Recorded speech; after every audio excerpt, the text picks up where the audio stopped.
Waste Asia.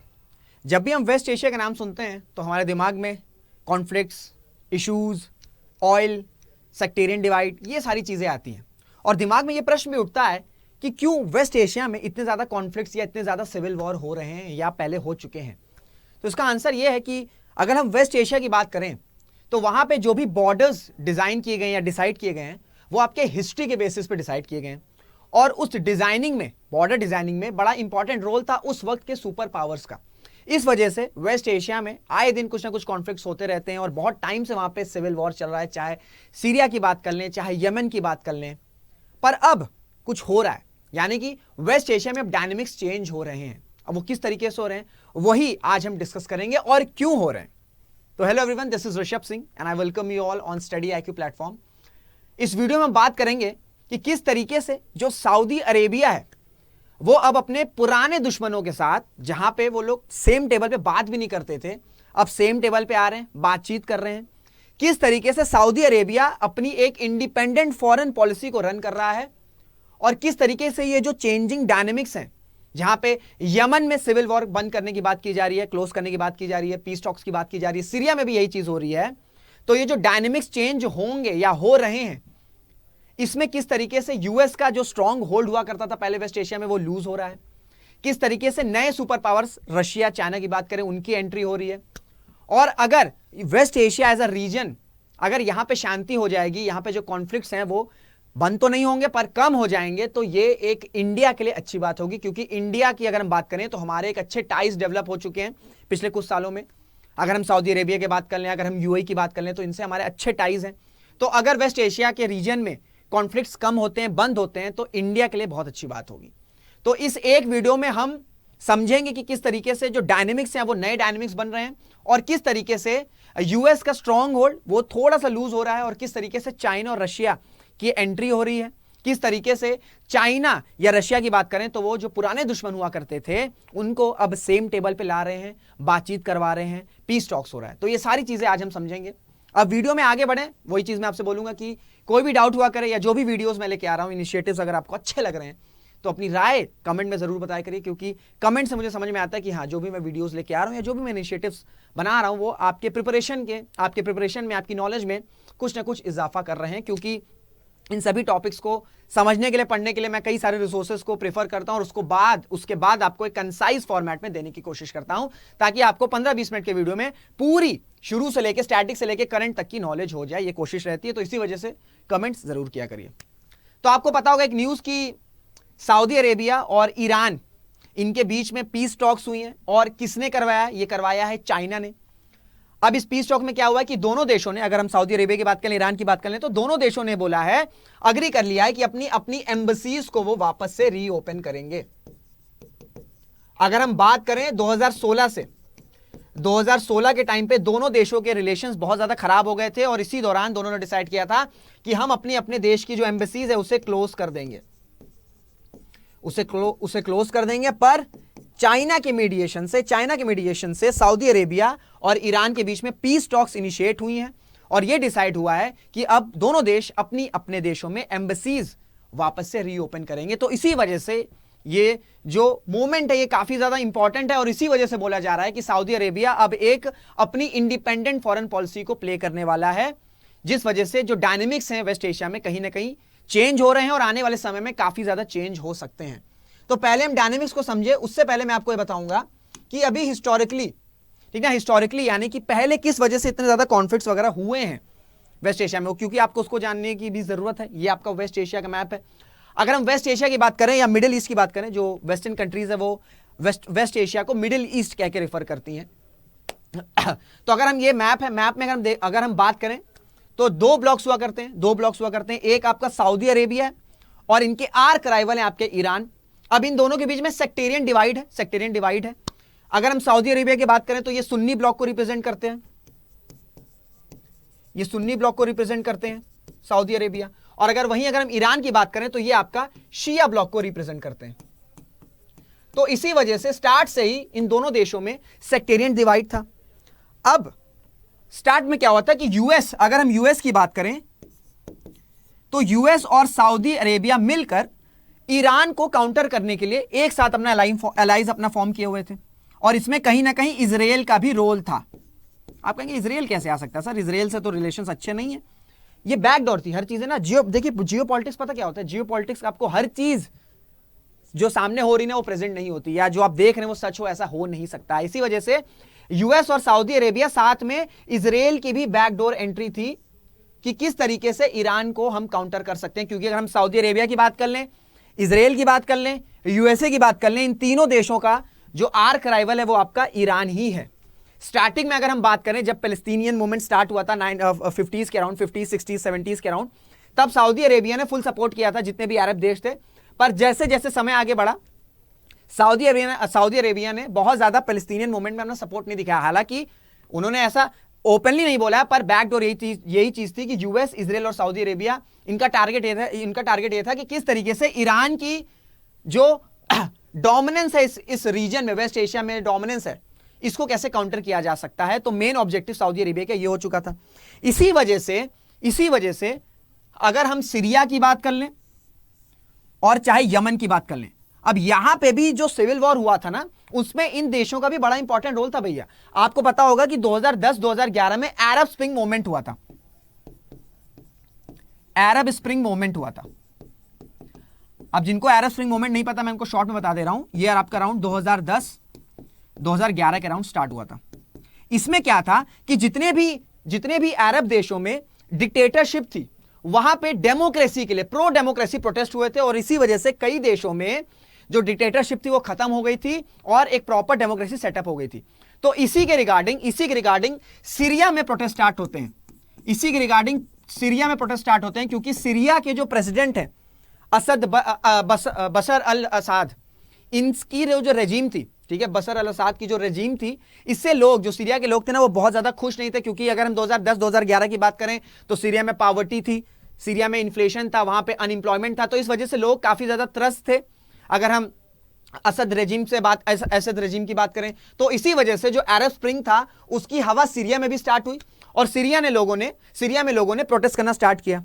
अब जैसे ही ये प्रोटेस्ट करना स्टार्ट हो गया, ये जब प्रोटेस्ट स्टार्ट हुआ, वैसे ही आपका सऊदी अरेबिया और यूएस की बात करें तो इनकी भी बैकडोर एंट्री हो गई थी। क्योंकि अगर हम सीरिया की बात करें तो सीरिया के बहुत अच्छे रिलेशंस हैं ईरान से। अब अगर हम इस रीजन की बात करें तो ईरान का एक ट्रस्ट वर्दी एलाय है आपका सीरिया।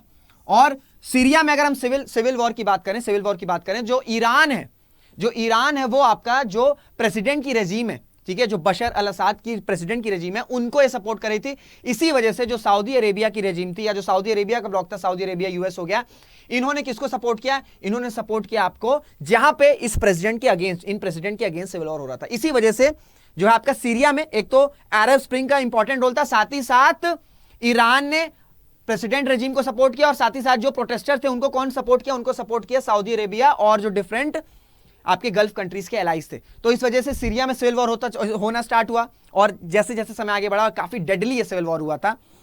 आप देखते होंगे कि हाय दिन न्यूज में आता है कि बॉम्बिंग हो रही है। अब तो कई लोग न्यूज पे ध्यान भी नहीं देते हैं, क्योंकि इतने टाइम से यहाँ पे बॉम्बिंग हो रही है, इतने टाइम से यहाँ पे ह्यूमन राइट के इश्यूज हो रहे हैं, इतने टाइम से यहाँ पे ह्यूमन क्राइसिस है, ह्यूमैनिटेरियन क्राइसिस है, कि अब तो ज्यादा लोग ध्यान भी नहीं देते, क्योंकि ये न्यू नॉर्मल हो गया सीरिया के लिए। सीरिया में ये इशू हुआ। फिर यमन में क्या हुआ? यमन में ये हुआ कि यमन की 2014 में कैपिटल वहां पे कैप्चर हो गया हाउदी रेबल्स का द्वारा। अब हाउदी रेबल्स को कौन सपोर्ट करता है? हाउदी रेबल्स को सपोर्ट करता है ईरान। हाउदी रेबल्स को किसको सपोर्ट करता है? हाउदी रेबल्स को कौन सपोर्ट करता है? ईरान। इनको फंड्स कौन देता है? ईरान।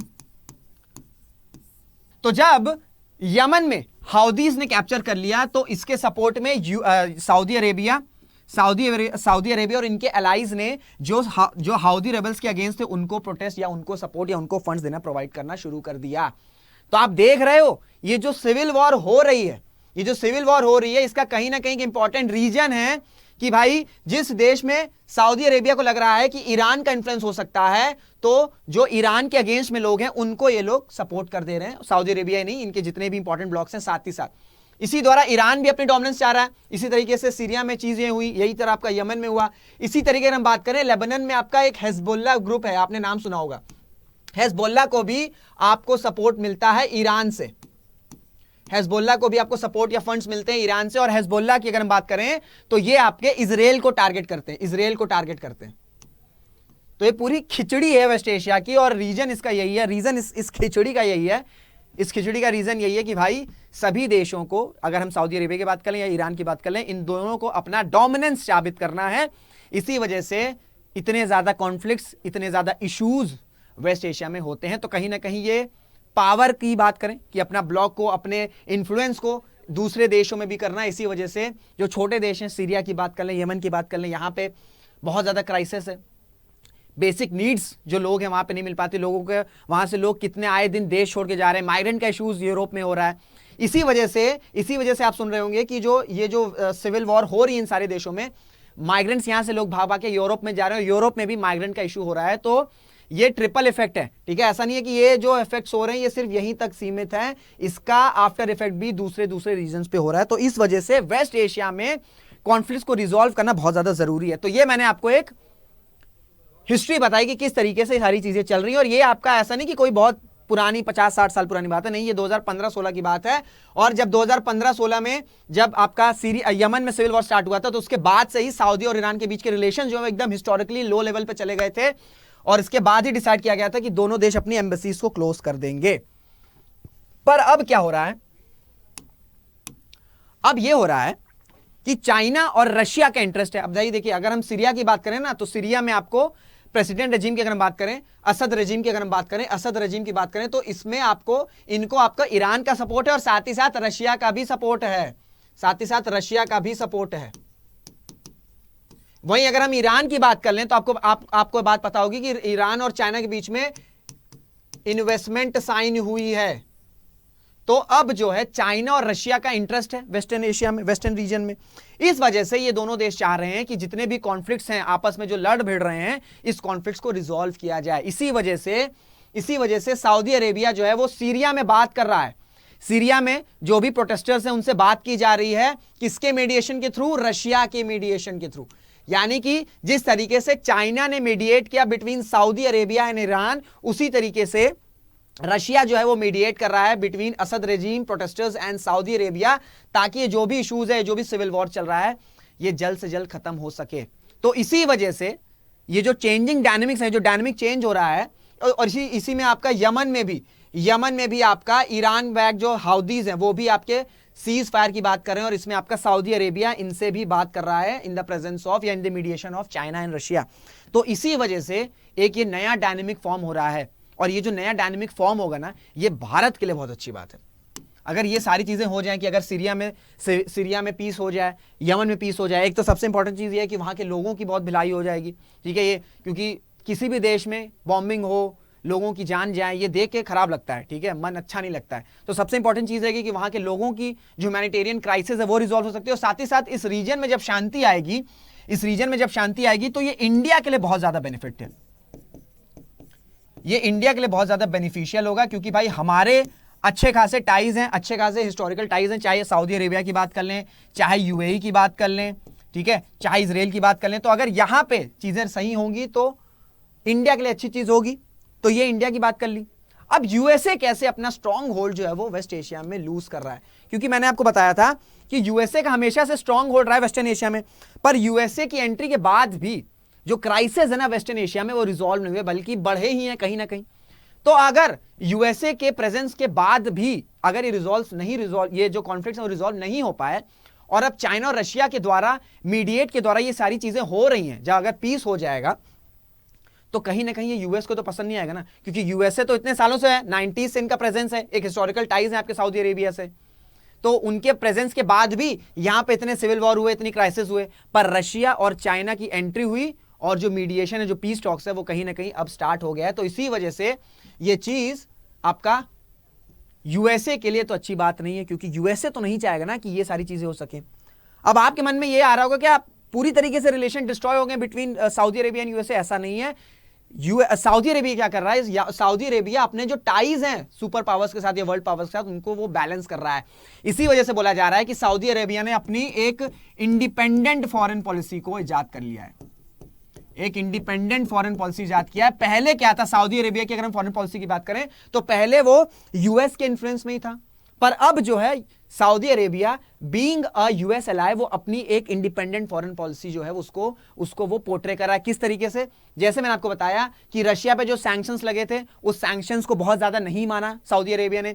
साथ ही साथ अगर हम ओपेक प्लस की बात करें, ओपेक प्लस में जो सप्लाई कट करने की बात थी उसमें सऊदी अरेबिया और रशिया दोनों साथ में थे, बल्कि यूएसए नहीं चाहता था कि ओपेक प्लस प्रोडक्शन को कट करें या सप्लाई कट करें, पर उसके बाद भी सऊदी अरेबिया ने बात नहीं मानी, क्योंकि अगर प्राइसेस, ऑयल के प्राइसेस बढ़ेंगे तो इसका इंपैक्ट ये होगा कि रशिया के पास ज्यादा पैसा आएगा, और जब रशिया के पास ज्यादा पैसा आएगा तो वो कहीं ना कहीं एक एडवांटेज पोजीशन पे आ सकता है यूक्रेन और रशिया की बात कर लें। साथ ही साथ ऐसा नहीं कि सऊदी अरेबिया यूएस से रिलेशन तोड़ के बैठ गया, भाई उनसे अभी इन्होंने $35 बिलियन का जो बोइंग डील है वो फाइनल किया है। साथ ही साथ आपका चाइना के मीडिएशन में ईरान से कंसोलिडेशन या बात या पीस टॉक्स हो रही है।